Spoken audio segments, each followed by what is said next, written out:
Welcome you to the Radnor Township School District, October 15th, Curriculum Committee meeting. And the first item on the agenda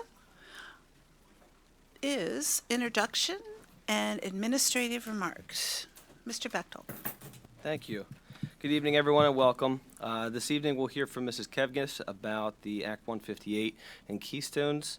We'll see a presentation from Dana Ratchko on the PA Youth Survey and also discuss the district steps towards helping our students make healthy decisions involving technology use. As a reminder, we will have a wellness study focus group here on October 16th tomorrow from 9 to 10 a.m. It will be hosted in the ground floor conference room. Anyone interested in coming out and providing feedback for our wellness study is welcome to attend. Again, that's tomorrow from 9 to 10 a.m. Next month, we will be hearing from all of the principals from our 5 buildings who will be presenting the annual data and goals presentation. Thank you.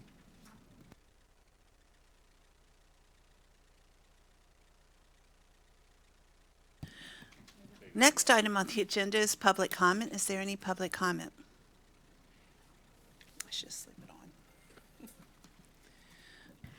Roberta Winters, 326 Williams Road. I was wondering if any stakeholder would like to attend the meeting tomorrow about the wellness feedback. Is there information that they should preview before they come, and if that might be mentioned prior to the end of the meeting? Thank you. Thank you, Dr. Winters. Is there any other public comment? All right, seeing none, we'll move right into our agenda. First item on the agenda is the approval of the minutes from the September meeting. Ms. Dunn? They look good to me. Sarah says they're good, so. No, the minutes are fine, as written. And that brings us to, where are we? The first agenda item, which is the agenda action items for the business meeting. Mr. Bechtold. I hate this thing. All right. First, anybody interested in coming to the wellness feedback focus group tomorrow does not need to preview anything. Everybody's welcome, and the information that you need will be provided at that time. So start off with that. Student clubs, we have some new student clubs that we are seeking board approval for, both for the middle school and the high school. And then we also have some club renewals that are on here. If the board has any questions about those clubs, I'd be happy to answer those. No, I actually want to say I appreciate that that you've attached all the sheets that they apply, because when I saw the names, I had questions about some of them, and when I read through the sheets, it was actually very helpful, so I appreciate that. Great, thank you. We have active students. Yes. Wow. Any other comments about clubs? Okay. And I think that brings us to the Act 158 and Keystone exam presentation. All right, we'll call up Mrs. Kevgis at this time.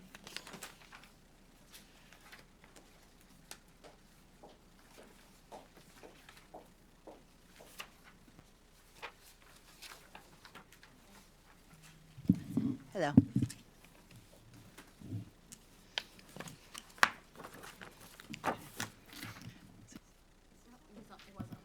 There we go. Okay.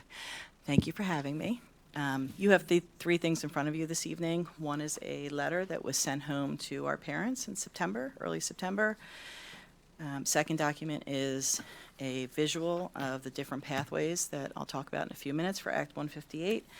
And then finally, you have some frequently asked questions in regard to the Keystone exams. So Act 158 was signed into law, which again changed our infamous Keystone exams. Up until this point, it was a graduation requirement for the class of 2020 and below.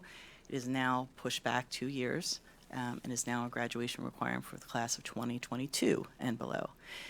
With that came some significant changes in terms of, what it looked like for students who were not successful passing the exam. Up until this point, students would test in May at the end of the Keystone tested courses, and if they were not successful, they would retest in December. At Radnor High School, we always had a check and balance system in place so that if students were not successful the second time around, we made sure that they had a backup, and that was really the project-based assessment. So as soon as they were done testing in December, knowing that we wouldn't get the results until usually mid-April, we had them start right away on the project, and the project would take a couple of months to complete. Completing that project gave a student a proficient score, which is what they would need in terms of the graduation requirement. So with Act 158 coming into play, one of the stipulations was that remediation could not be required by a school district anymore. And so one of the changes that we saw in terms of our master schedule this year was not to run any remediation, so no Keystone courses are running at the high school. We had 3 in place: Keystone Biology, Keystone Algebra, and Keystone Literature, so none of those are running because we are no longer required to remediate the students, which is great because every year many students, well, not many, but some students were forced to lose an elective, which I think is a really difficult thing for our kids, to be able to have that outlet, to be able to have that time during the day where they can explore their passions. So that was a benefit of it. So from, the new law, a couple things came into play, one of which some things will stay the same and some things will be different. So students will still test in May. They'll be given the opportunity to retest in December, which we will strongly encourage because we know that, the second time around their scores generally tend to go up. But in addition to that, there are now pathways in place. So I will bring to your attention the visual diagram that I have in the packet. It shows the 5 different pathways that are now in place, some easier than others. So the first pathway is pretty simple. You can pass all 3 Keystone exams with either a proficient or advanced score and be done. That would be great for all the kids, but that's not a reality for all the kids. So second option is getting a composite score. Composite score is a really nice option. So the state set the score at 4452 over the summer in August. A proficient score on any Keystone exam is 1,500. So looking at that number, if you average it, you could legitimately get below proficient on all 3 exams with an average of 1,484 points on all 3 and still meet the graduation requirement. So again, it gives them a little bit of wiggle room, and again, it reinforces the idea that it's great for them to retest in December because, again, their scores do go up a little bit, and so they probably get closer to reaching that proficient score, or that composite score, rather. So that's the second pathway, making sure that that composite score is reached. Third option would be to earn a locally established minimum grade in a Radnor High School course. So that would be either biology, Algebra 1, or world literature, right, where they would pass that course. And then in addition to that, they'd have to meet one of the following conditions that are outlined as well. So they would have to pass the course, like I said, and then they would have to get a minimum cut score on an alternative assessment such as the PSAT, SAT, or ACT. We don't have that cut score yet from the state. We're still awaiting direction on some items, and that is one of them. But that could be an option as well. If they don't achieve that cut score, they could also have some advanced coursework, whether that's AP or a dual enrollment course, a pre-apprenticeship, or an acceptance into a 4-year college. Fourth pathway is very similar to the third. So again, they're looking at earning a locally established grade at the high school in each of those Keystone tested courses. But this is really geared towards the technical pathway, right? So the student is in VOTEC, so in addition to passing the class at Radnor, they would pass the NOCTI, which is the National Occupancy Competency Test, or the NIMS, another assessment that they give through the technical school.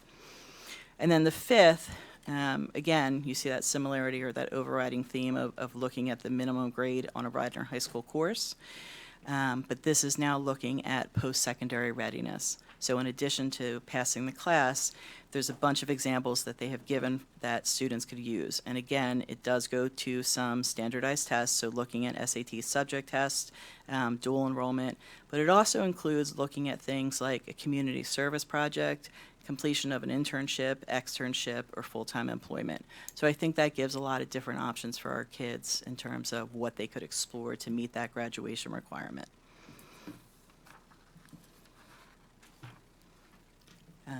So that's where we are. Is there a cutoff? Is there a cutoff Oop. on the, like Pathway 5? Is there a cutoff on the SAT subject test, just like with Pathway 3? There will be. Will be. They have not, again, we're waiting for more direction from the state. So for all of those standardized tests, SAT, ACT, any kind of subject test for the SAT, they haven't set those cut scores. The only thing that they've set to this point is the composite score of 4452, and that's it. Yeah. Okay, so 2022 are our current sophomores, right? Okay. Yep. And so are they required still to take these tests? Say they see Pathway 5 and they know they're going to take SATs. They have to take the test once. Okay. Yes, they still have to take it once. They're not required to take it a second time, but we strongly encourage them to Okay, do so so. they're required to take it once.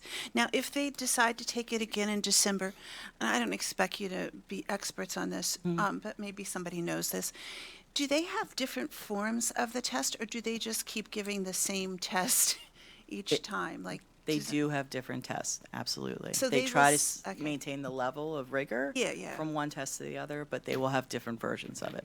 Okay, but, Yep.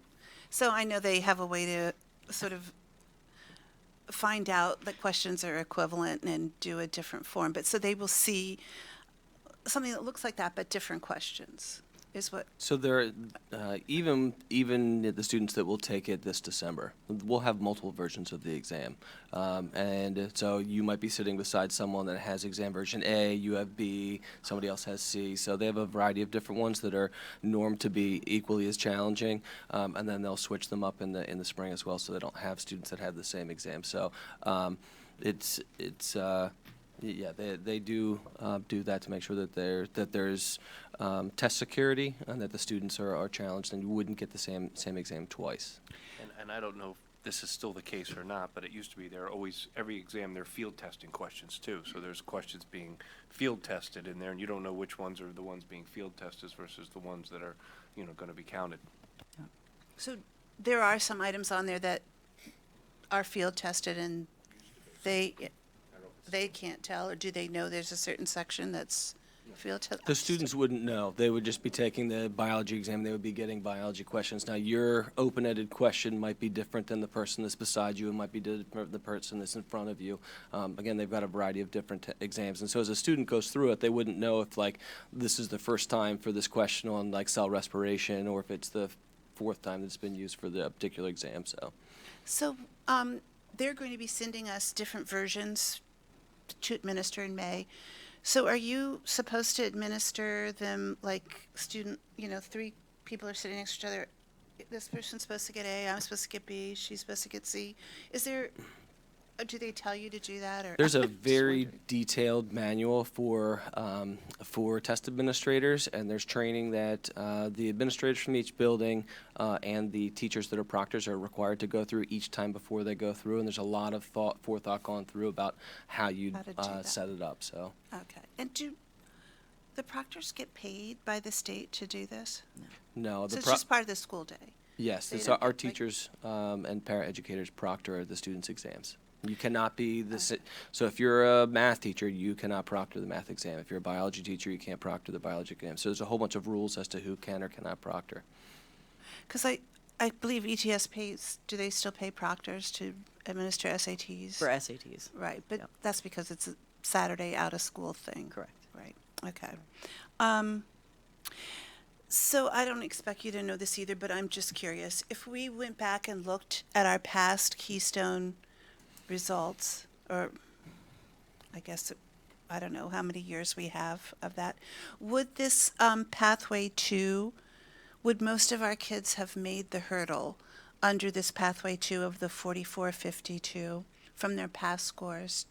And I don't expect anybody to have that memorized, but Well, So what I would say is that we have Typically, our most challenging exam is our biology exam, where we have anywhere from 88 to 90% of the students that pass at the high school level after they get their second shot. So all scores are reported.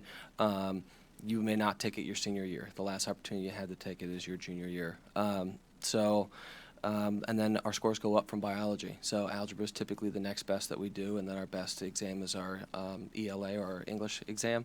And we score anywhere between typically 92 and 94% of the students are advanced or proficient. So that is with a firm cut score of 1,500. I can imagine that our scores would significantly be north of that if we were looking at 1,484. We do have a number of students that miss by anywhere from 1 to 10 points, so you're giving them 16 points here. We certainly would not have every student that would pass, and so that's why we have the additional pathways. Okay. Will they provide us with that data if we ask them to say, you know, how many of our students in the past would have made the hurdle under Pathway 2 since they have this historic data? So one of the things Is we've that got is something we we've got can a ask? really great data team that Mrs. Kevigas can talk about. No, what I'm they not do. asking you to do more No, data, I but was would actually going they to say, I give think this it's a to really us? good thing to look at. I just wondered if, you know, kind of we're there with 1 and 2. Like, Right. I'm just curious how many more students it would get through, you know, over the bar. I think it would be valuable information. I think we're also going to take a look at, so we spoke a couple years ago about putting biology in the sophomore year for students that are at the CP level. So this is Right. really our first class coming through, taking biology CP as a sophomore this year. So it'll be interesting to see how the scores compare, to see if that extra year of reading and writing, you know, help them to work with the comprehension skills that are required for that course. So I think it'd be Right. interesting to take a look at that and perhaps what, you know, you're saying in terms of the composite score.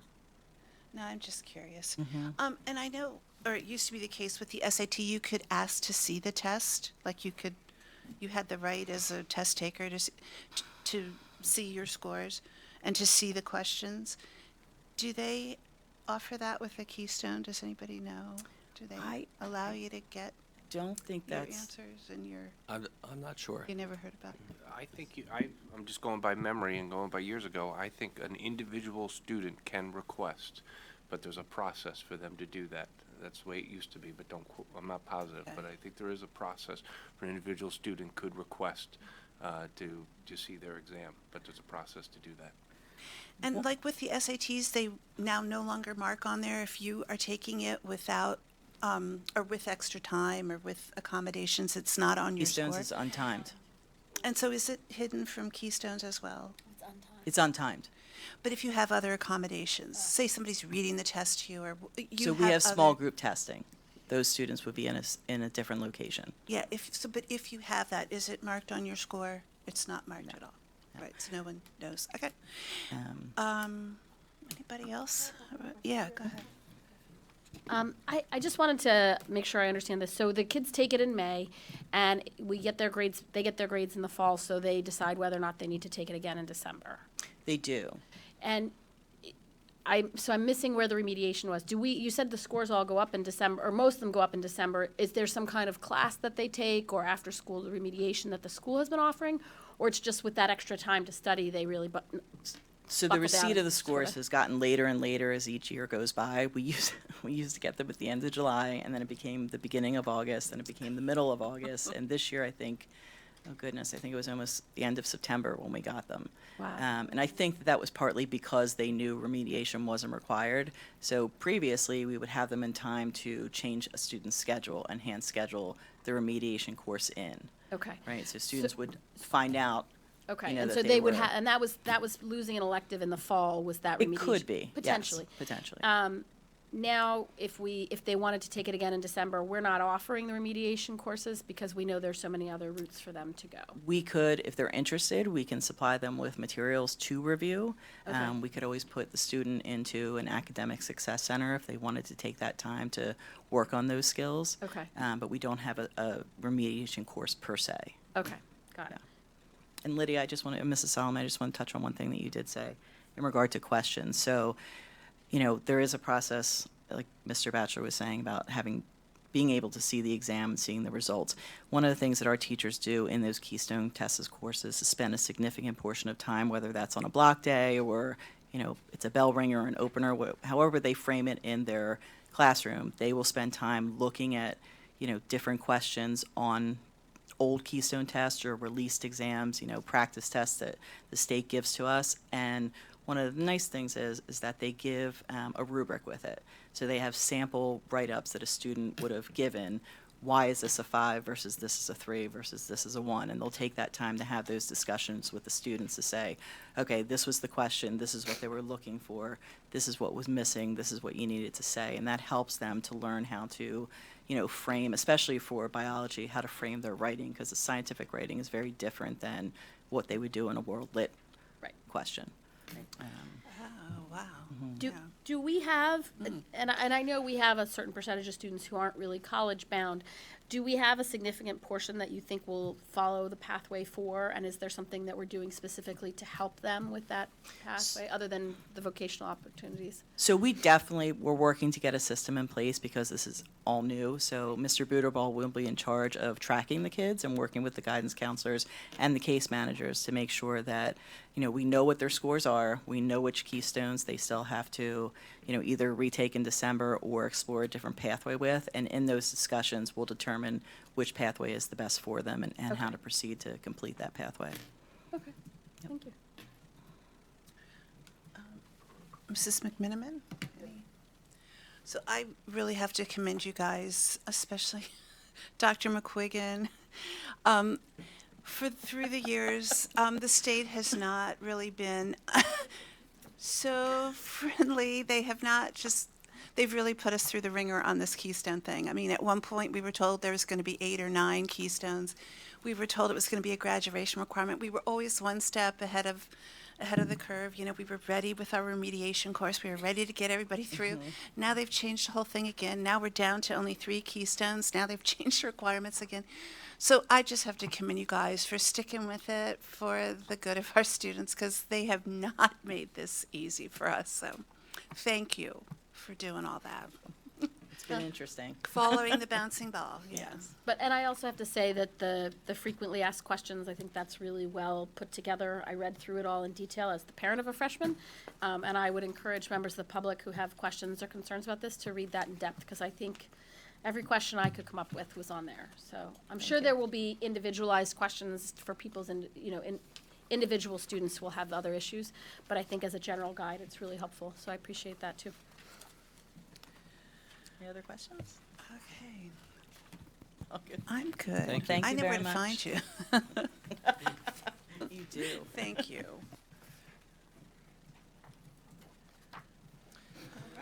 All right, and that brings us to our second agenda item, which is the Pennsylvania Youth Survey, known as PAYS. All right, this time we're going to call up Dana Ratchko, who is the Assistant Administrator for Drug and Alcohol Prevention, the Delaware County Office of Behavioral Health. Thank you.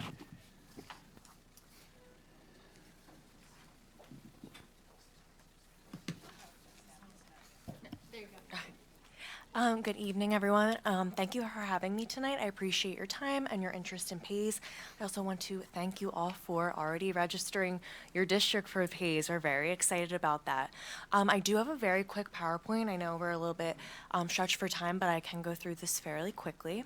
So I just wanted to start out with our most frequently used substances in Delaware County, which are alcohol, vaping, and marijuana. That's pretty steady across the board in each school district and just among youth in general nationwide. We have years and years and years of data on alcohol and marijuana use, and vaping's relatively new. They did just started asking those questions surrounding vaping in 2017, which is pretty cool from a drug and alcohol perspective, but also for a youth perspective since it's such a hot topic right now. In regards to youth taking this survey and asking them about drugs and alcohol, it's not anything they haven't heard before, rather it be in TV shows, music, YouTube, or from their peers, which could be potentially the most dangerous source of information for kids. So it is really helpful when we're taking this survey that we're also educating our youth about the questions that we're asking them, why we're asking them, and also encouraging parents to speak to their youth about drugs and alcohol, because parents are the biggest influence in their child's lives, whether they believe that or not. Just to review PAYS really generally, it is given biannually. The surveys administer on odd years, and then the data is given to school districts on even years. We survey 6th, 8th, 10th, and 12th graders, and it does gather knowledge, attitudes, and behaviors about alcohol, tobacco, and other drug use, but other antisocial behaviors too, whether that's depression, anxiety, bullying, homelessness, things of that nature across the 4 domains: community, school, family, peer, and individual. I think sometimes there's a misconception that this is a totally drug and alcohol-based survey, just because at the Office of Behavioral Health in our unit, drug and alcohol, we market and push the survey a lot to schools along with our prevention providers, but it has a multitude of different data that it collects. And you also get those really important risk and protective factors specific to your students and your district, whether that be parent involvement, community attachment, feeling safe at school, and things like that. So actually, all of our school districts in 2017 registered for PACE, so all 15 school districts, but also we had some parochial schools and some charter schools register as well. We have 3 public schools left in Delaware County to register before November. Quickly to go over the demographic of PAYS, of those 19,000 that actually took the survey and were administered the survey, 14,213 surveys were actually valid. So PAYS does add in questions just to make sure students are being honest about what they're reporting, so that maybe students who aren't being honest, that data is not put into your school's kind of end report. So they ask questions of validity, such as asking about fictitious drugs, improbably high levels of co-occurring drug use, and simple questions like maybe a student is reporting joining a gang at an age higher than they're reporting when they're actually taking the demographic part of the survey. 6th graders are best represented just because of those charter and parochial schools that are involved in the survey that may not be attached to the high school, and that's just why the 6th grade data is most represented. Okay, so good. So there was about 5,000 surveys that weren't counted, just countywide? Okay. Countywide, yes. All right, that's interesting. And that was based on the questions that you put in there to try to understand whether the kids are making things up or whether they're... Right. So the Pennsylvania Commission on Crime and Delinquency was the one who administers and creates the test, but yes, they add those questions in for that purpose. Right, they put questions in there to try to figure out whether or not the kids are taking it seriously or not. Absolutely. That's an interesting statistic. I hadn't seen the statistic of how many tests, how many surveys didn't count. Thank you. And I believe in your own Radnor School District info in the beginning, it should list how many surveys were taken and how many were valid, so you can get that information for yourselves as well. Interesting. Just for the sake of time, any questions you may have about the survey, I'm happy to answer, but I did give everybody the frequently asked questions from PAYS, just why we encourage your school to take it, why we feel like it's important. The surveys are anonymous.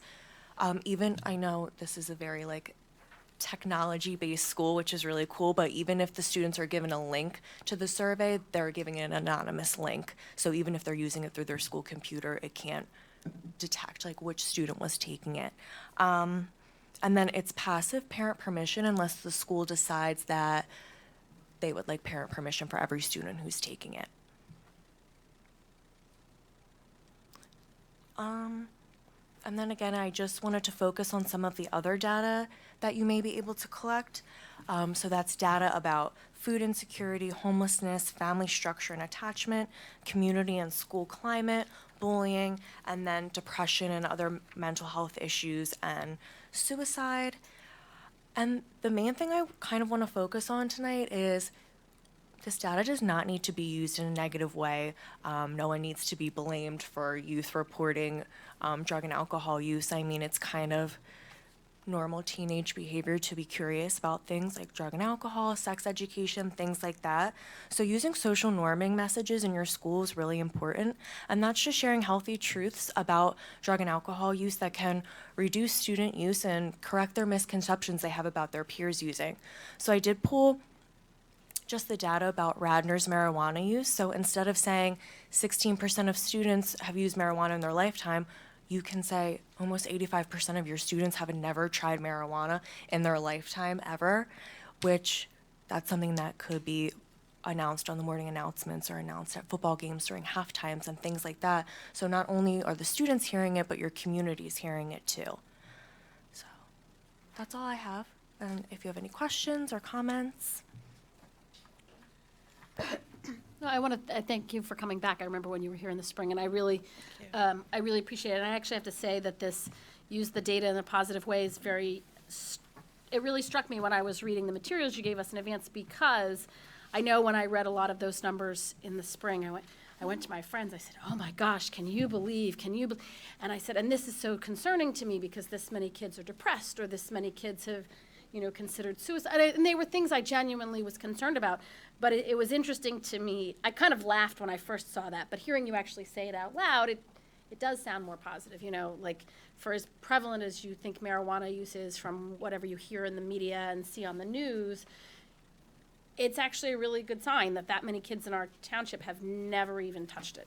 Exactly. So, I mean, I think it's helpful, I think, sometimes to be taught how to communicate information that in a lot of ways can seem very disheartening.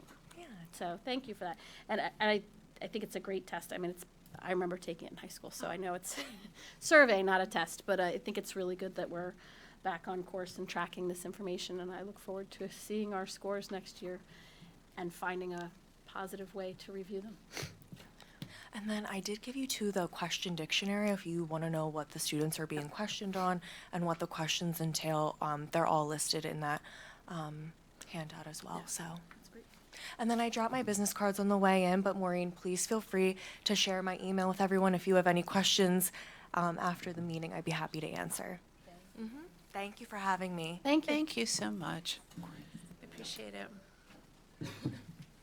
I mean, I really think this is it's a great way for us to focus student wellness, and it's not so much always a curriculum in terms of academic curriculum, but certainly as we talk about student wellness and the sleep study and looking at these other barometers of health. I think it's a wonderful resource for us. Well, I particularly like the fact that it gives you data, real information, instead of, oh, everybody's doing this or everybody did that. Like, this is much more accurate about what is actually happening. So, yeah, come on. I just want to mention, and you might know this, that your school district data is not ever shared with the county-wide. It's given to the superintendent, and then they decide how they would like to distribute the data. We thought it was really amazing last year that I do know that you shared it with your community, which I think is very important, and I think you're one of few school districts who choose to do that, so I also want to commend you on that, because I think that that's awesome. That's interesting. So most districts don't actually share that data? So most districts actually don't share that information? They maintain it? Pretty privately, I would say. I mean, the county-wide data can be pulled up online very easily and used. As a generic approach? Yes. And I do think school districts use it when applying for grants for, funding for their personal school district or activities that just relate to their own district. But, yeah, we don't see many schools really just openly distributing it community-wide, so. Oh, thank you. That's interesting. Thank you. It's been helpful for us as a community to have conversations about this and to be sharing this data. And I know even just recently we were discussing and looking at this again. And I think the conversation tonight is a good point. I got to admit, I'm not one to always look at the reverse with some of the data, and that message to the sometimes our students need to hear. Students sometimes think, oh, everybody's doing this, so it's nice to use the data in that way to let students know not everyone is. But at the same time, there's a lot of pieces that we found out that are concerning, and that are concerning across our county, where we are not immune, but we have things within our Radnor community that's concerning that we need to continue to have honest discussions about and talk about as a community. And I think as all of you were saying, this fits very well into that overall wellness study that we're conducting, and it's one more data piece for us to be looking at to make sure that our students are making healthy decisions, and to try to understand how we can best support them to do that. Why did I think this was only offered every other year? It is. I thought we did it last year, or we just got results last year. So when will we get these results? Will it be, May or later, okay, but probably May 2020. So that's what she was saying. We take it, the students complete the survey in odd-numbered years, and we receive the results in even-numbered years. So they take it in November, and we get the data in May. why were we looking at data last May then? Because because we were doing, because. So, so one of the things, this is a piece of the wellness study that we were really digging into. But I guess a question I would have for Dana, so one of the things that's unique about PACE this year, as from 2 years when it was administered, 2 years ago, we had a choice of paper and pencil or electronic, and as a district, we chose paper and pencil. This year, we're mandated that all districts are doing electronic, and so as a district, we're going to be doing it electronically, like the rest of the districts in the state. Will that help to improve, have you heard anything about the turnaround time with districts getting back the results, since we're all being required to use the link online? Yeah, good question. I'm not aware of that, but I would think that that would probably help. I can reach out and ask PCCD. I would be happy to do that, but I don't know the answer to that right now. Okay, I certainly saw that as one of the possible benefits of us being required to do it online, is that it would take have a much shorter turnaround with us getting that data back. You know, and this has been a topic too, as we discussed, you know, the initiative, and I don't know if Dan, if you're aware, we moved our start time for our high school. So our high school start time has moved an hour, and part of those discussions about moving the start time was about the health of our students, and we did share and discuss the PAVES data in connection with that. So I think that could be why it's also in recent memory as well. You know, that we discussed that as part of looking at that overall, again, wellness umbrella of our students, and how that aspect, you know, could impact, you know, the research. We did find with the sleep issue, the research about mental health and struggling learners to be very compelling, and you know, there were some connections to what we're seeing with the data here as well.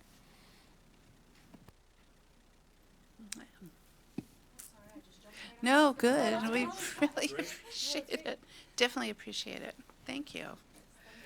And while you're here too, just one line before I forget. The only question I have received sometimes about this, and it was only one or two parents the first year, just about administering it to sixth graders, that they're young and that they're seeing things that, you know, there might be questions of things that are foreign to them. So we did take some time before we did this 2 years ago to look and really understand what was the age appropriateness of, you know, it starting in sixth grade. And we, after speaking to our own psychologists and doing some research, we did feel very comfortable with that. I don't know if that's a question that comes up often from you at your end as well. It is. It's probably one of the most frequently asked questions, just because you do think sixth graders are very young, when in reality, they're exposed to all this information anyway in a way that they're not being educated about. And these misconceptions that they have with their peers using, and as well as just what they're hearing really on TV and music and things like that. So the fact that they get to sit down with their trusted adult and actually ask questions and be educated on the topic and the risks associated with it's really important, rather than hearing it from the internet or their friends. And we found that there's no connection within the research to exposing a student to a survey question, and then that would then lead to potentially risky behavior. They're But not no, gonna it's a run good. out and smoke, Well, but it's and it's a fair question. I was asked by just one or two people did ask that question, but there's nothing to show that there is that link. And then the other compelling piece for the sixth graders is also understanding the continuity of how this works too, the continuity of the data once we're doing this for several years, and really tracking the kids and seeing them through those different grade spans. And just to mention the list of prevention programs that you have that I've seen, pairing the survey with prevention and then encouraging parents and caregivers, and then of course teachers, who is probably the most trusted adult other than a parent to talk to and talk about drugs and alcohol with youth, is the number one influence for kids not using drugs and alcohol, is talking about it with a trusted adult. So Okay. So maybe, and this is not for you, you're free to go. Do we have a plan to follow up after we give this with the prevention piece, are we ready to? Yes, so the district takes a deep look at the data we get back from this, and this also helps to inform a lot of the programming that we do. So one of the things that building principals will do is they'll speak with Alliance for Safe Kids. We have an administrative liaison that works with parents to figure out what programming we're doing with that. We would also talk about what type of assemblies or different things we would need based on the fee that we've got. One of the things that we heard loud and clear from the last survey was students were vaping. And so the district really went and started to address that and tackled that. Alliance for Safe Kids tackled that I believe this month, and then we had addressed that last fall. Mr. Batchelor sent out a letter. We upgraded our student handbooks at the high school and the middle school level to increase penalties for students got caught vaping. We also went and partnered with the Karen Foundation to go and have them do vaping cessation classes, which is something we had never done, at least at the high school level. And so we were able to reach out and find resources because of the data that we got. So once we get the data back, we will be able to go and look through it and figure out what responses we need to have to make sure that we are addressing our students' needs. And I do know your district does partner with the Karen Foundation, but at the Office of Behavioral Health in our drug and alcohol unit, we have 4 main prevention providers: Crozier, Child Guidance Resource Center, Holcomb Behavioral Health Systems, and Child and Family Focus, and they all offer free prevention programs for youth as young as elementary all the way to parent level. And they offer combined probably about 15 evidence-based programs for students on, not just drug and alcohol use, but kind of like life skills in general. One of our providers did 80 vaping presentations last year, which included students, parents, but also did an in-service day as well for teachers. That's just so they could be up to date on kind of the current trends, what vapes look like, things of that nature. So if that's of any interest to you all as well, you can just contact me and I can put you in contact with the right person. Oh, excellent. Thank you. All right. So more to come. Thank you very much. All right. And that brings us to healthy technology use. Technology. Dr. McQuiggan. Thank you. So we've already talked this year a little bit about our hardware distribution and the plans for K-12 devices. I wanted to circle back and talk a little bit more about technology goal number 5, which is our goal that addresses the healthy, safe, and responsible stewardship with technology. I'm actually going to be meeting with the librarians all day tomorrow, so we'll have a lot more details after tomorrow, but we can definitely have a little snapshot overview today. So our K-12 librarians are all what we call Common Sense Media certified. So it made sense when we did some revisions about who was going to be the contact person for each of these goals, that we talked with the librarians. We have one in each building. They have contact with all of the students in each of the buildings, and they were really excited about getting involved and taking the lead on this. So they'll be our contact people, kind of like they are for Read Across America.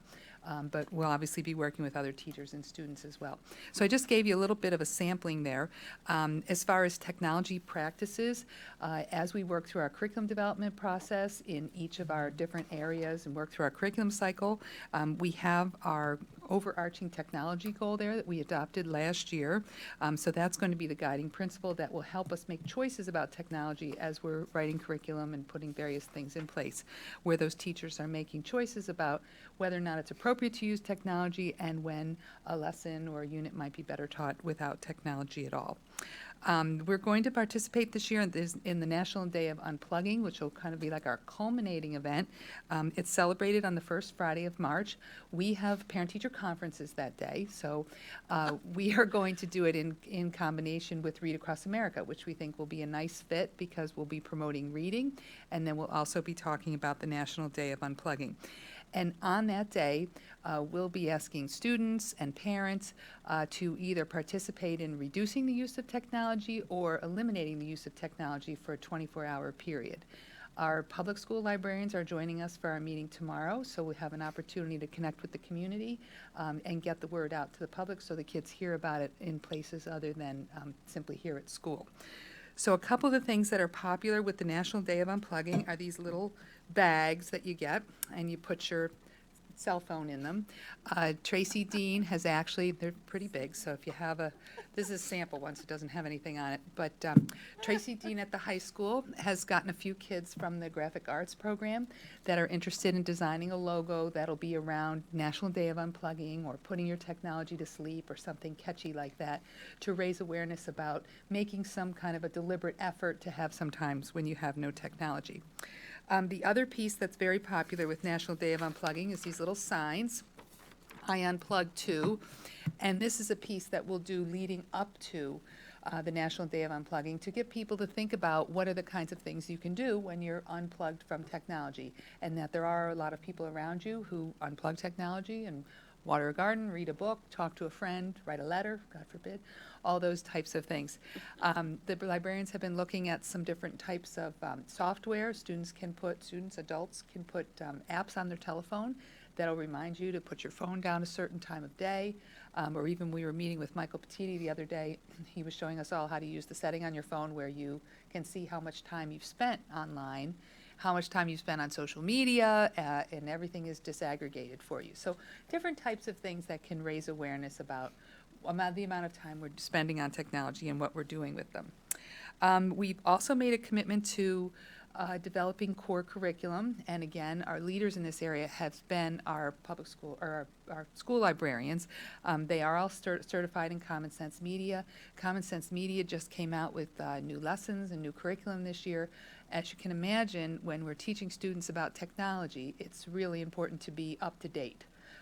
We don't want to be telling them about staying off the telephone, at home when, they're on their iPads and things like that. So I gave you a sample just so you could take a look at it, at some of the lessons that they do. The first piece is actually a tip sheet, but I'm going to take a look at they have a lesson here. One of the ones I picked was Unplugging for People, I think it's called. Yes. Pause for People. And it actually talks about how you can use a strategy to put down your technology and take a break, because we know sometimes for children who are accustomed to technology that getting them to give up that preferred activity to maybe clean up their room or engage in a less preferred activity is sometimes difficult. So this is, again, explicit instruction that we do within the library program. Actually teach the students how to, put the technology down, take a breath, move on to something else. And then in association with that, they have these regular tip sheets that they send home to the parents that follow up on some of those strategies so the parents can be aware of what we're doing at school and reinforce those things at home. We used to send them home in the backpack. Now the technology tips get posted on Schoology. So the parents... Okay. There you go. Or they come home in the Radnor, I've seen them in the Radnor In the Reader. Radnor Reader, Yep, yes. also in my email. Just on your email. Yes. So there's a little catch-22 there. Well, and it's funny because for the National Day of Unplugging, one of the things that you do, of course, is you go and you put a message on your email that says, hey, I'm participating in the National Day of Unplugging, so don't expect to get an answer from me, today. I'll only be checking my email at noon and 5 or something like that. So I could try that with board members, I think. you try. Hey, I'm doing it. Try. We're doing it, right? We're all doing it. So I want one of those little sleeping bags for my phone. I'm already listed to annoy my This children. one? I'm bringing this home. I plug to annoy. I'm going to make them. Oh. And my family. I like that. So we've had some conversations with Michael Petiti, and obviously Sean has been involved because he's going to be helping us out with this too. And he's going to be doing some things in the Radnor Reader, which of course comes on your email. But it is the way that we communicate to our families in a way that, we can raise awareness. And so we're going to have some things that are ongoing, built into our curriculum and built into our practices, just like Read Across America. And we're going to have some things that are going to be peppered around to our different age groups. So hoping to do some things to engage students, some clubs, and things like that. We're trying to line up clubs that we already have that might be interested in supporting things like this, distributing the bags. And we will have some available for families as well, so students can bring them home to their parents too. Ah. Will you Any get me one? questions? You have anything? No, I think it's a great idea. Thank you. Good. Yeah, I love it.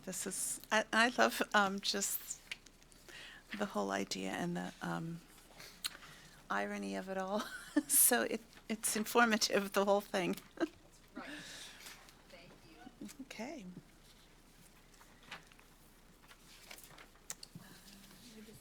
And where are we? New business. Thank you. That brings us to new business. Is there any new business, committee? Okay. Seeing none, that brings us to our last round of public comment. Is there any public comment at this time?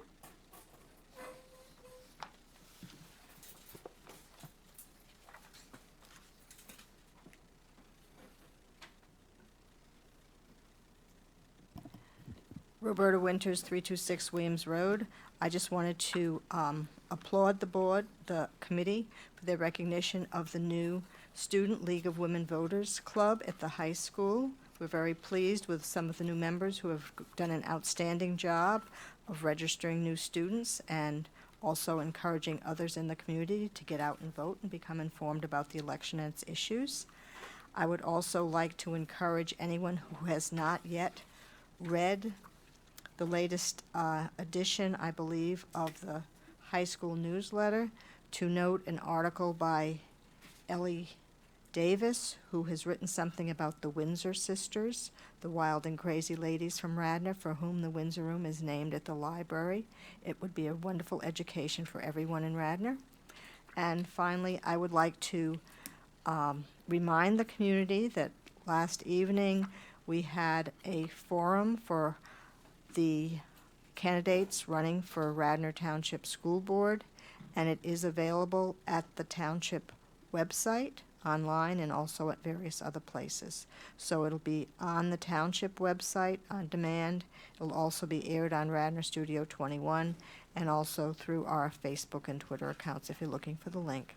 So I think it's important that the public be informed and make good choices when they go to vote on November 5th. Thank you. Thank you, Roberta. Is there any other public comment? Okay, seeing none, we will adjourn the curriculum committee meeting for October. Our next meeting will be November 12th at 6 p.m.